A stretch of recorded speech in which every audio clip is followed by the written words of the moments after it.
कहा मेरी बस की नहीं, थक कर गिर गए। तो कहा सुनो छोड़ो, ये सब ग्वारिया का काम, कृष्ण को बांध लो। जैसे कहा कृष्ण को बांध लो। एक बात कहूं, मेरे भगवान को चाहे शत्रुता से और चाहे प्रेम से कहो ना कि कृष्ण को भोग लगाओ, तो भगवान आ जाएंगे। और कहो कृष्ण को बांध लो, वहां है तो नहीं भगवान, सिर ही तो बढ़ रही है, साड़ियां ही तो बढ़ रही है।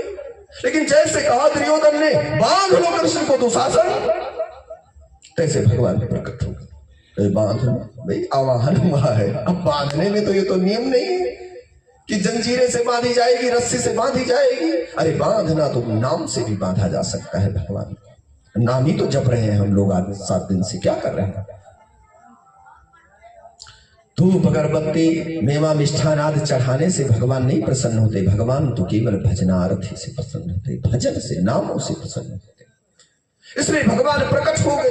और जैसे प्रकट हुआ, दुशासन बांधने चला, तैसे भगवान ने सुदर्शन चक्र को धारण कर विराट रूप धारण कर दिया। दुर्योधन ने कहा दुशासन पीछे हो जाओ, मार देगा। ठंड हो गई। भगवान ने कहा मेरी शरण में आ जाओ, मैं ईश्वर हूं, मेरा योगेश्वर चरित्र देख लो। और यही सुदर्शन से मैं सबका वध कर दूंगा, सब कौरवों का विनाश कर दूंगा। अधिक हो गया आप लोगों का, नारियों की लज्जा में तुम्हें लज्जा न आई।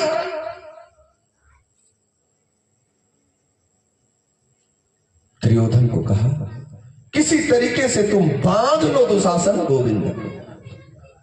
भगवान ने कहा हाँ हाँ दुशासन तू मुझे बांधने आया है, हाँ हाँ दुशासन तू मुझे बांधने आया है, हाँ हाँ दुशासन तू मुझे बांधने आया है, हाँ हाँ दुशासन तू मुझे बांधने आया है।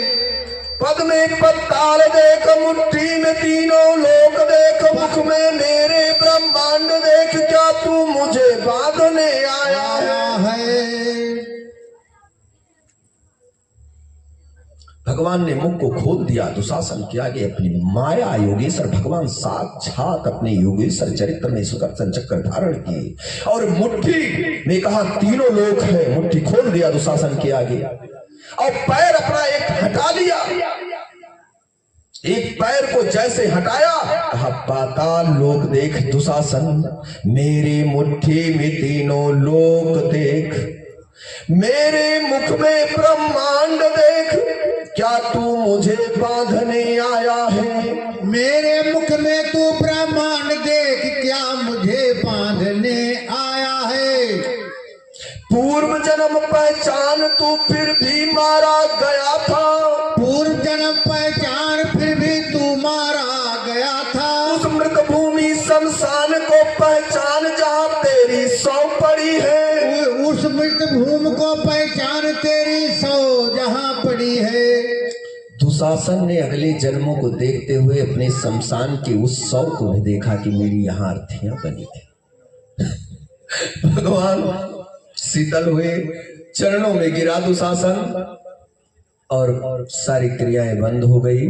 आगे चलते हुए वही बंटवारा हुआ, महाभारत हुआ। वैसे शुरू में सुनाए तभी भागवत आरंभ होती है।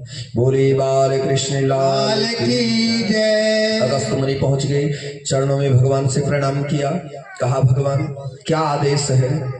अब देखो जब अगस्त मुनि आए तो इतने तपोबली ब्राह्मण हैं, वो महात्मा हैं कि वे भगवान के लगहे पहुंच गए। उनके लिए पानी, हवा, आकाश, पृथ्वी सब कुछ नहीं, वो हवा में चल रहे हैं अगस्त मुनि। पूरा गोवर्धन डूब चुका था वृंदावन और पानी के ऊपर उछले। ऐसे ऐसे महात्मा हमारे अयोध्या में भी हुए, बहुत महात्मा जो खड़ाओं पर कर सरजू जी में पार कर गए। बोली सरयू मैया की जय। तब से अपनी लाला को कौन मैया अपनी गोद से अपने बेटे को नहीं लेती? बताओ, सब न खिलाती है। अब बेटा मल कर दिया, माँ की धोती पर कर दिया, माँ के खाने में कर दिया, या कोई भी अवस्था, तो क्या माँ वो कपड़े को जला देती है, गड्ढे में फेंक देती है? बताइए।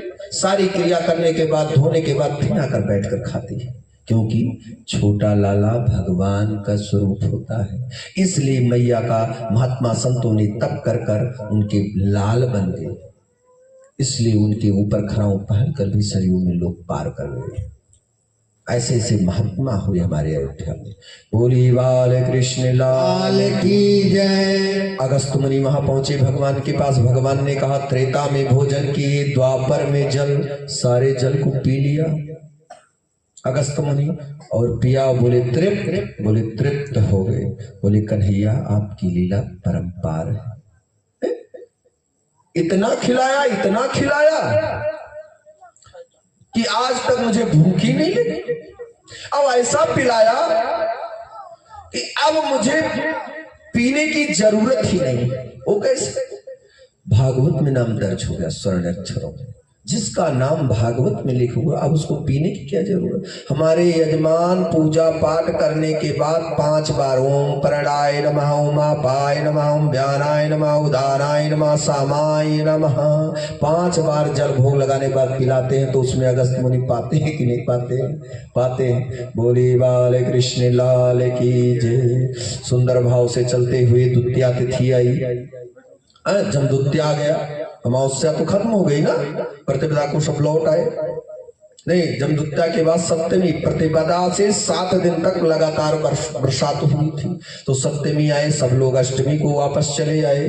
अष्टमी आए, नवमी रहे, दसवीं रहे, एकादशी आ गई। तो दसवीं के रात्रि में भोर में 4 बजे यमुना एकादशी के स्नान करने नंद बाबा जाते थे। रोज प्रतिदिन का नियम था।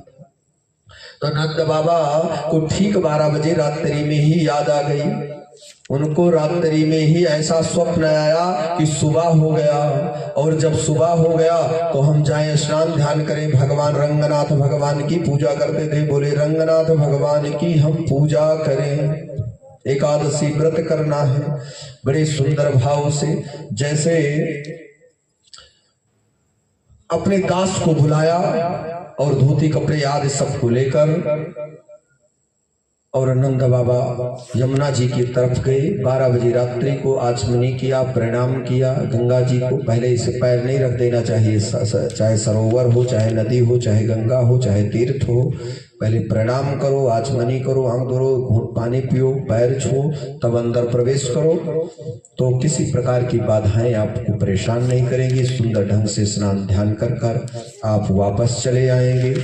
सुंदर ढंग से चलता हुआ जैसे सारी क्रिया को किया और जैसे एक पैर को घुटने बराबर यमुना जी में रखा, तैसे वरुण के सिपाही लोग बाबा को लेकर चले गए। कौन लोग? वरुण लोग लेकर चले गए। अब जो दास खड़े थे, सेवा पहरादार, जो सेवाकार थे, वो धोती लिए खड़े हैं कि बाबा तो डुबकी कब लगाए, कहाँ लगाए, तो उठे नहीं, डुबकी कहाँ चले गए बाबा? 10-15 मिनट तक देखा, 20 मिनट देखे, आधे घंटे देखे, 1 बज गया। और जब 1 बज गया तो बोले 1 घंटा हो गया, अभी तो बाबा के नहीं पता लगता है, डूब गए। दौड़े दौड़े वहां से आए, और जब दौड़े दौड़े आए तो घर आकर उन्होंने भगवान से कहा, मैया यशोदा से कहा, हे माते, नंद बाबा ने स्नान किया और डूब गए नदी में। कन्हैया तुरंत जग गए और जगे हुए दौड़ते हुए आए। बोले कहाँ डूबे, कहाँ डूबे, कहाँ डूबे?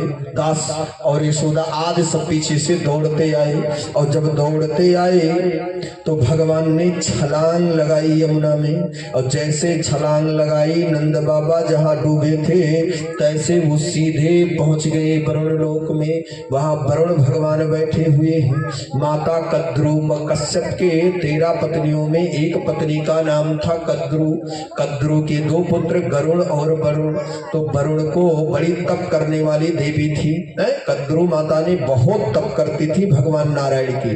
तो एक पुत्र उनके जो गरुण जी हुए वो भगवान विष्णु के वाहन हो गए, और वरुण जी को जल के देवता बना दिए। जल के देवता कौन है?